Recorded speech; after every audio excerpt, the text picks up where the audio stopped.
So 20 years ago, I was in university. I got approached by a university professor. He wanted to make sure to do the right thing for the students. Up to that time, the students got a manual process, and that manual process got their grade from the professors to the admin person, then to the IT department. That took about 3 months or so.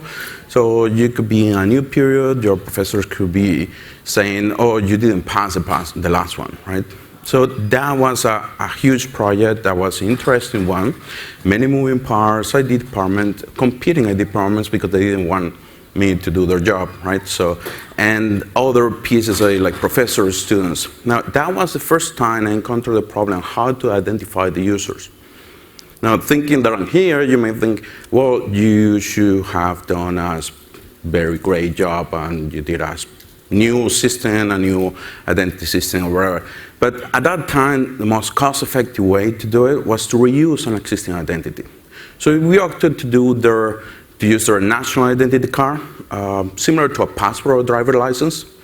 So we did a manual process, manual validations, some steps in the middle, and that was about it. Or at least part of it.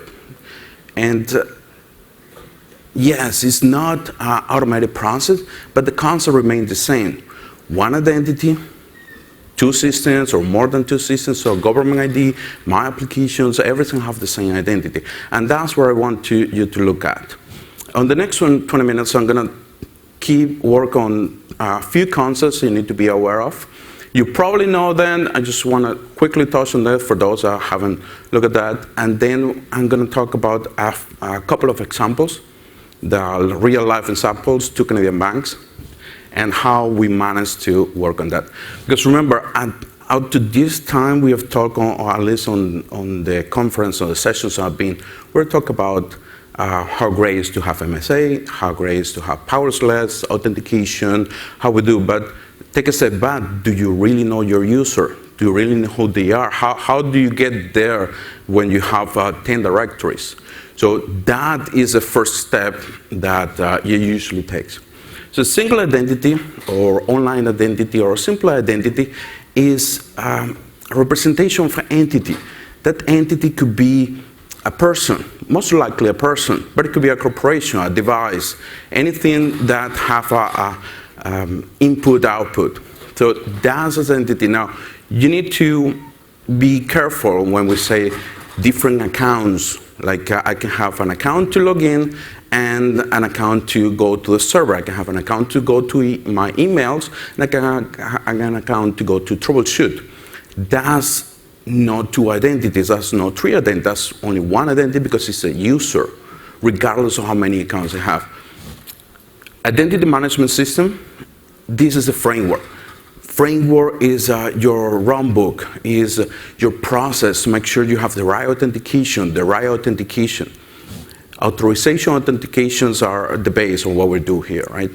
So this is a framework. Now, this doesn't mean you have to have everything automated, right? That's the end goal, but you have phases. So that's a framework that will have that. Identity management system is a technology that will help you, that will represent the framework. That identity management systems could be one, Octat, SailPoint, NetIQ, one identity, each one of those.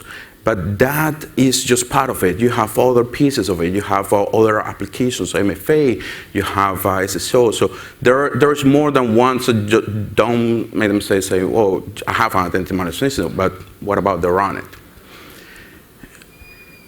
About 8 years ago, I changed country, and I started working on a Canadian bank. And my first job was to do data analysis.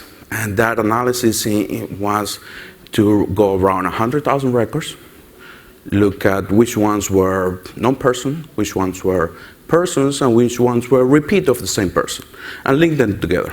Now, that was the first, I would call it one of the first steps that bank took to have a single identity. So we have a base. After we do that, we have a base. It's not an easy process, so it took a few months.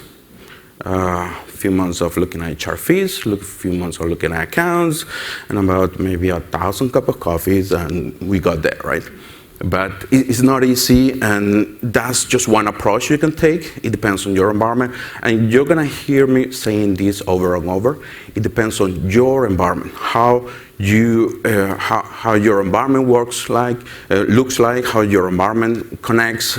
You have moving applications, you have 100,000 applications. So depends on your environment. That's how it works. I'm going to show you two examples. One is first. Let's take a look at first. Let me show you. We have 3 phases. That's how I normally go around.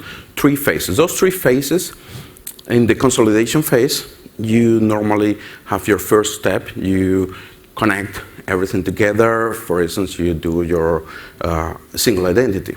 The virtualization phase is an abstraction of what you have. And that's important because it allows you to modify the backend without modifying your applications. And then you have the migration phase. And we're going to look at those in details on the examples. But you have your migration. When you go to migration, you really will see, OK, now I can do more. So now I'm going to save the company a lot of money, because you can go and remove that Oracle Sun system that costs you $2 million on licenses. And that's where we want to go. We want to extract. And not only that, with that, when you get to that, you can start moving around. You can start adding more pieces to it. On the first sample, when we have consumers and we have data sources. Our consumers, when I talk about consumer, I talk about applications. Now, this is a very common example. I would call it a simple one. You have some applications. You have people looking at your AD data, looking at your HR data, and then you have other directories. Now, what happened with this? What is the problem? You may ask, oh, well, I have similar environment. Who has a similar environment like that, right? So what is the problem? Well, let's start a few. What is a user cannot connect? How you troubleshoot? Well, I need to know which application has the user have problem. I need to go and find out what the application is consuming. So you may be looking at an account. Is a problem with the AD account that have an issue? Is a problem with the HR data that have an issue? Right? Now, what about second step? A user decide to go to another company, and you have 10 applications. You need to query each one of them to remove the access. And that removal, you can say, well, it's easy. I go to one of those. But what if the first application, application A, has an email address for the user? Application B has a login ID. Application C has the display name. So you need to correlate those. You need to know who they are. You need to know who your user is before you actually do any action. Now, all that, let's be honest, takes time, right? And this whole process went from end to beginning from beginning to end, it takes years. Your mileage will vary, but 3, 5, 7 years is common on doing identity systems, because you have on that you have applications that you need to connect to. So those applications, you may be a small company, have 100 applications, maybe 10 applications, right? But if you're a big company, like the ones I'm being on, the banks, they have thousands, 2,000, 3,000 applications that you need to connect to. So that takes time to interface with those. But also, it's not only the number of applications, but are you ready to do all that you need to do at that time? For instance, are you ready to do bare-right provisioning? So that bare-right provisioning comes from your HR data, maybe, right? Most likely, hopefully, at least. And are you ready to do that? Is your HR system ready to do that? It may not be ready, and you need to upgrade that, but it's most likely another project, another team, another timeline. It's not on your control. So you need to wait. So you need to do phases. And the third and probably most important for us is the money. Can we get all the money that we need? And you're going to go to your boss and say, I need $50 million to do all this project, and they will probably say, no, right? Go find another job. So that's the reality we live, right? We need to put the business case, and that business case will say, well, I'm going to do this first step, and it's going to cost me X amount of money. I'm going to save this amount of money. And by the end of the day, you will be able to say, I'm going to save this big amount of money, right? At least that's the idea. So the first phase we did, this was all done, okay? So this is already on production. This was already done a few years ago. So the first stage we did consolidation. That means we went through the data sources, have 100,000 accounts, remember that piece. So we joined that, we used Microsoft Fin, we pushed that to a DLDS, simple process, didn't cost anything more than the licenses for Fin and ADLDS, which is just a license of the server. And then we started migrating applications to it. So now the applications have that. Second phase, the virtualization, in this case, we put Radiant 1 FID or VDS, what it is. It's a virtual directory. Now you can there are other products, other virtual directories. We decided to go with this. And that allows you two things. Those easy fine-grained access for the application, for the attributes. So different applications have different requirements for attributes, so we were able to do that easily. But the most important part is you can now abstract your environment from your consumers, your applications. And that means that doesn't matter what I do at the end, at my back end, the applications don't feel it or barely feel the pain, which means that you now can go to your next step. And the next step is we go to, for instance, an identity management system. In this case, we went to SailPoint. Now, I'm not in favor or not of SailPoint. There are many systems. Just want to say that you need to do testing, then do testing, and even more testing. And maybe I mentioned testing, but you need to do that, okay? So make sure you have all your use cases, make sure you really have your use cases, and then do another test. There are different ways to connect, depend on your systems. The advantage of a virtual directory is that you can then abstract that, as mentioned before, and the users won't see it, so they didn't barely see. You still need to do some little transformations. Maybe one attribute won't be there, maybe you have a different format, but you can do transformation on those virtual directories, so that is going to be almost seamless for the applications. And that's the idea. You move. Now, if you want to remove a directory there, we can, and they won't know, right? We can replace. The second example, Canadian Bank, TD Bank, where I'm working on. This is a work in progress. We're doing, we're in the process of a project, funding. We have a design. We're working on it. And this is a little more complex. I mean, I didn't have enough space to do all the connections. But let's say that AD triangle is actually several directories, that Oracle is actually 5 directories. So you get the picture, right? So we have that, and we have feeds all across. Now, who has a pretty environment like that? No? Okay. So we're not the only one. These, of course, you know the problems, you feel the pain. So in your environment, it depends on where you want to go first. In our case, we decided we want to go for the provisioning, because provisioning takes 2 weeks to get a user onboarded, right?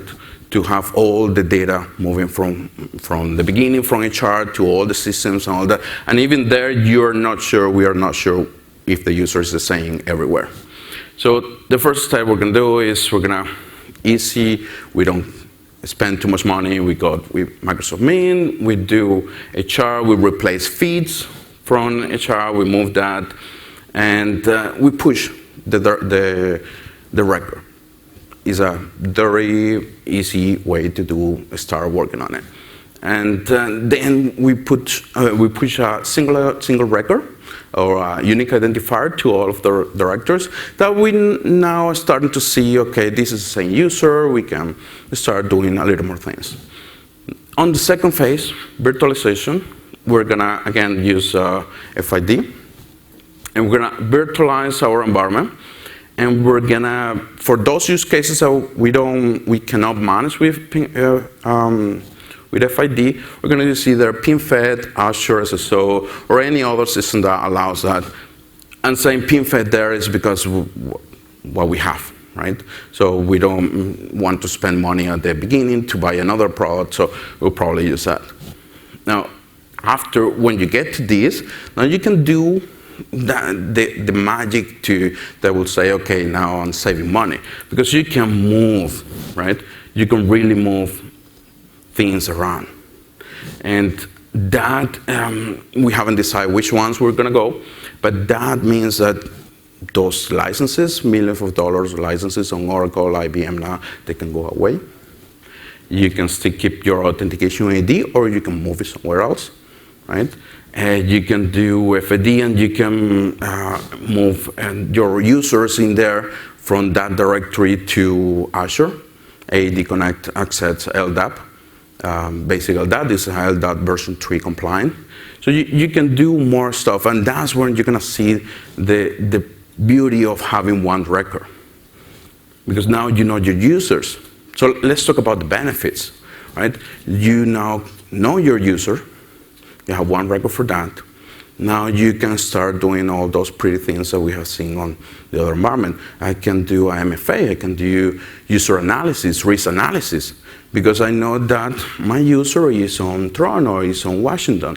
So I know where he is and can start working. Before that, he has 3 accounts. I didn't know that was the same person. So one person could be always on Toronto, and the other person could be always in China, right? So you don't know, but now you do. So that's one of the first steps.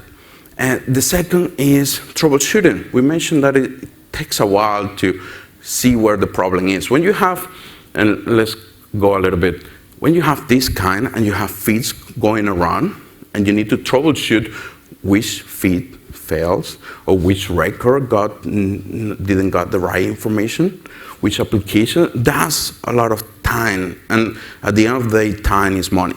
Okay, time is money. And especially on banks, right? We win money, but we're not gonna give you any. So that's a problem, right? And to be honest, that's my problem always is, how do you get money out of your business case? How you get money out of your manager to say, you can go and implement this, right? So you need to be careful on how you present your business case. You need to say, okay, we're gonna do 3 phases, and we're gonna save, at the end of the 3rd phase, we're gonna save $10 million because we're not paying any more Oracle license. I'm just saying Oracle, don't take it with me if there is any Oracle guy there, but yeah, I don't like it. What was it?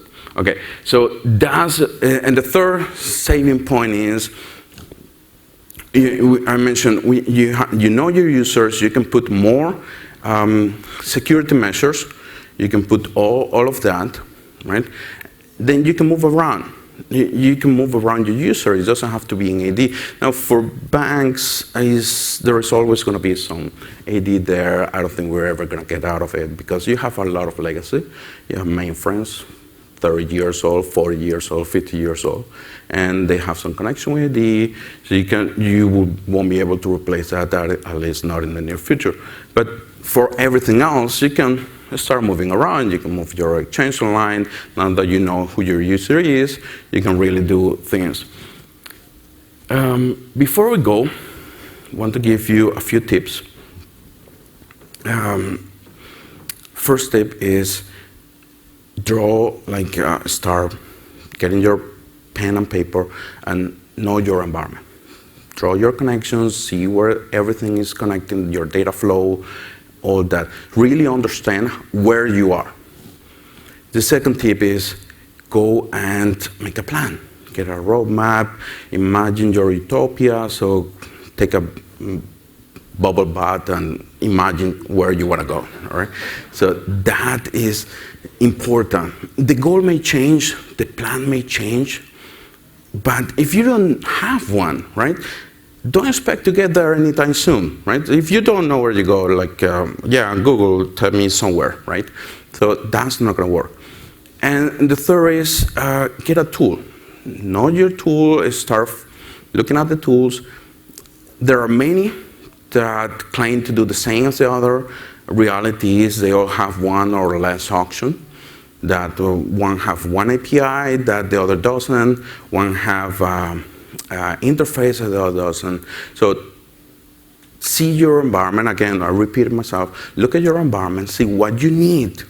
Because you may not need like everything at the first time, but you want to be prepared for it. We are all going to the cloud, so you want to make sure you have something that goes to the cloud that helps you go there. Look at the tool. So know your environment, make a plan, know where you want to go, and start getting the tools that will get you there. Right? And thank you. I have 4 minutes for questions. In one of the pictures you had Microsoft and IAM, can you explain the use case? What was it used for? This one? Yeah. Okay. So we have multiple HR records. So you can take with MIM, you can go and import the data. This is FIM, right? This is a new version, it's already out and all that. So this is a synchronization agent. You can take data in, data out. You push, we push the data outside to, for instance, to FID. We push the data to those directories, and we're going to push a unique identifier so we know who our users is. All right. Did the virtualization step benefit primarily the admin users, or did it also benefit the business users from understanding everything now? Okay. So this is on the workforce side. Okay. This is all my examples are workforce side, so employees, and what it benefits is now you have your users and the applications can connect to it. And the applications know where it's getting. All the applications are getting the same. And you can start, the application can say, for instance, I need additional data, right? They don't need to go to do the 2 different places. You just modify your view and add it there. That's the benefit, right? They don't need to think about, for instance, we have a use case that they have multiple, we have multiple forests. So an application can only connect to one. But we are migrating users from one to another. So how does the application work? Well, just connect it to the other web, but we have 500 users or 1,000 users, so we cannot migrate everything at the same time, right? So we separate that, and you have 2 directories. You put it on FID. FID shows you both forests, and now you have the application connected to FID, and you have all the data in there. They don't have to go anywhere else. So that saves time. Answer?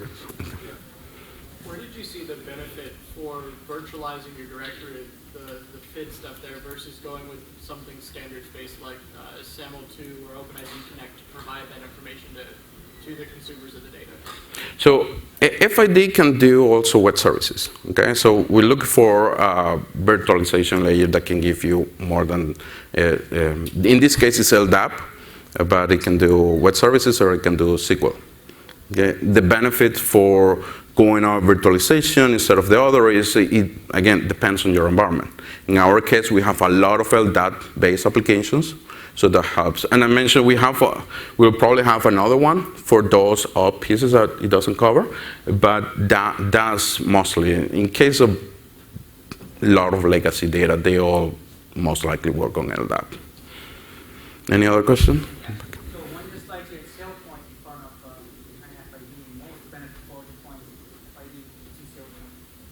So SailPoint has,